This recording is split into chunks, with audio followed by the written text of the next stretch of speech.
Praise లాడమ్మ. Good morning. ప్రభువైన యేసుక్రీస్తు నామమున ఈ ఉదయకాలపు శుభవందనాలు మీ అందరికీ తెలియచెప్తున్నాను. బాగున్నారమ్మా? ఎలా ఉన్నారు? దేవునికి స్తోత్రం. ఈ ఉదయకాలంన ప్రభువైన యేసు మీ ఇంటిని దర్శించి, అది నిజమే ప్రవక్తలు మాట్లాడుతున్నారంటే తప్పకుండా ఉదయకాలంన దేవుడు మనతోటి, సేవకులు ఉదయమున మన దగ్గరికి వస్తున్నారంటే సేవకుల నోట్లో నుంచి పలికే ప్రతి మాటలు మనకి చాలా దీవెనకరంగా ఉంటాయి. అందుకేగా మనం ఉదయం లేచి దేవుని సన్నిధిని వెతుకుతూ దేవుని వాక్యమును వింటూ ఆయన్ని గణపరుస్తున్నాము. అంతేనా? ఆమేన్, హల్లెలూయా. మంచిదిరా. ఈరోజు వాగ్దానం కొరకు ఎదురు చూస్తున్నటువంటి మీ అందరి జీవితాల్లో దేవుడు గొప్ప కార్యం చేయనుగాక. ఆమేన్. మంచిది. ఇర్మియా గ్రంథము 9వ అధ్యాయము 1వ వచనాన్ని చదువుతున్నాను.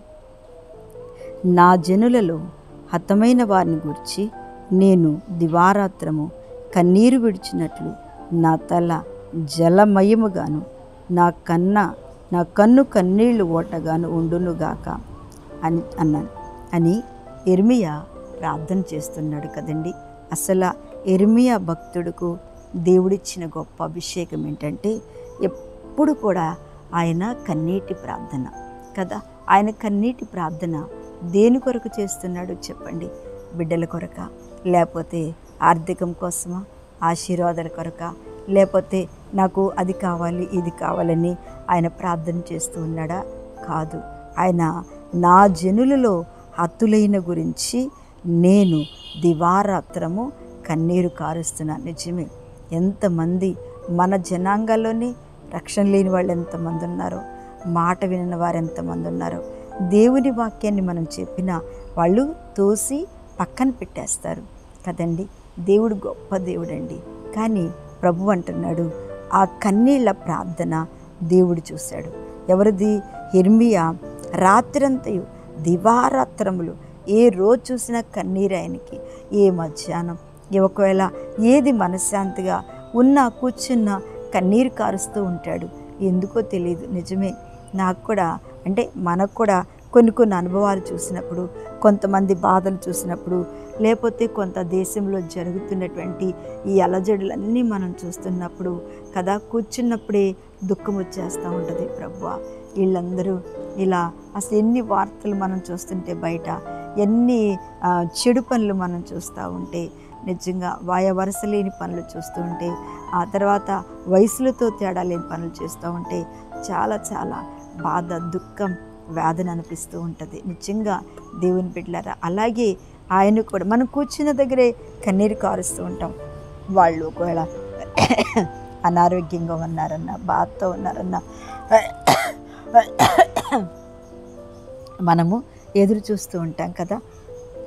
ఎవరి కోసమైనా నాకు ప్రార్థన చేస్తే కన్నీళ్ళు ఆగకుండా వచ్చేస్తాయి. నిజంగా ఆ వరం కూడా దేవుడే మనకి ఇవ్వాలి.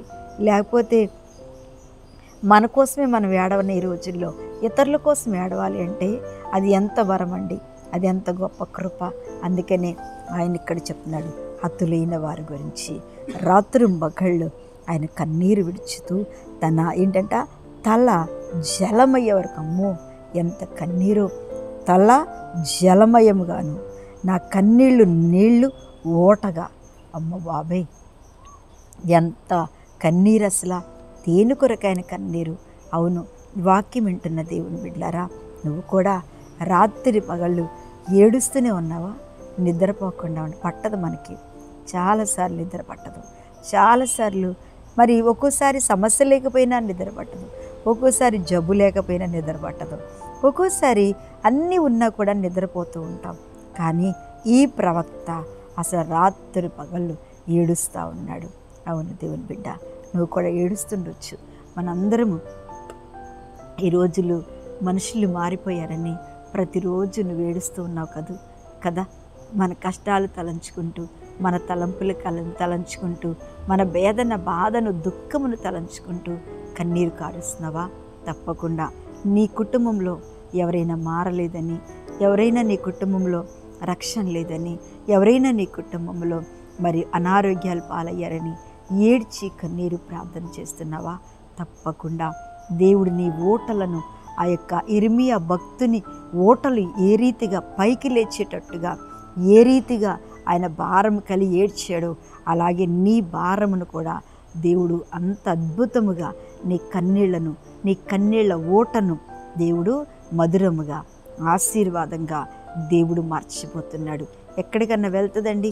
ఆయన కార్చిన కన్నీరు చూడండి, జీవగ్రంథంలో రాశాడు దేవుడు. మనం కూడా అనుకుంటాం, నాకు ఒక రోజున ఏడ్చిన కన్నీళ్ళు మనం మర్చిపోతాం. సంతోషం వచ్చిందనుకో, అప్పుడు ఏడుపు మనకి గుర్తు రాదు. దేవునికి స్తోత్రం, హల్లెలూయా. ఒక ఆమెకి నేను ఎప్పుడు కూడా, ఆమె చాలా భర్త మంచి ఉద్యోగంలో ఉన్న లోకంలో తిరిగేవాడు, అసలు ఏమీ ఇచ్చేవాడు కాదు.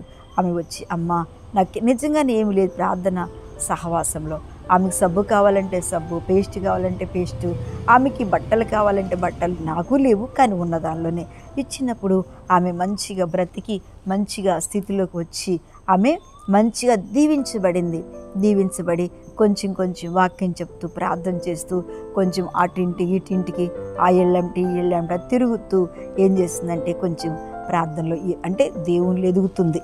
అప్పుడు ఒక రోజున సాక్ష్యం చెప్తూ, అక్క ఈ స్థితిలో ఉంది, నేను చెప్తున్నా అక్క ఈ స్థితిలో ఉన్నామని దేవుడు ఈ స్థితికి తీసుకొచ్చాడు, అది అందరికీ తెలుసు, అది దేవుని కృప అని నేను ఎప్పుడైతే చెప్పానో, ఆమె బయటకు వచ్చినాక, నువ్వు అలా ఎందుకు చెప్పావమ్మా, నేను బాగానే ఉన్నాను, ఇప్పుడు కూడా నేను బాగానే ఉన్నాను అంటే, అక్క నీ మొదటి స్థితిని మర్చిపోయావంటే, మర్చిపోకపోతే బయటకు వచ్చి మనం అప్పుడు నేను ఎట్టని చెప్పుకోవాలా అని అంది. చాలా దేవుని బిడ్డ కొంతకాలమే బ్రతికింది.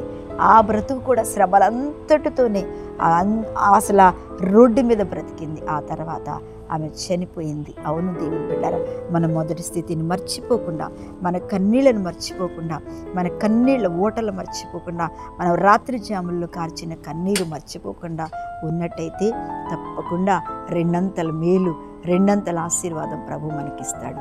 పరిశుద్ధుడైన తండ్రి స్తోత్రములు.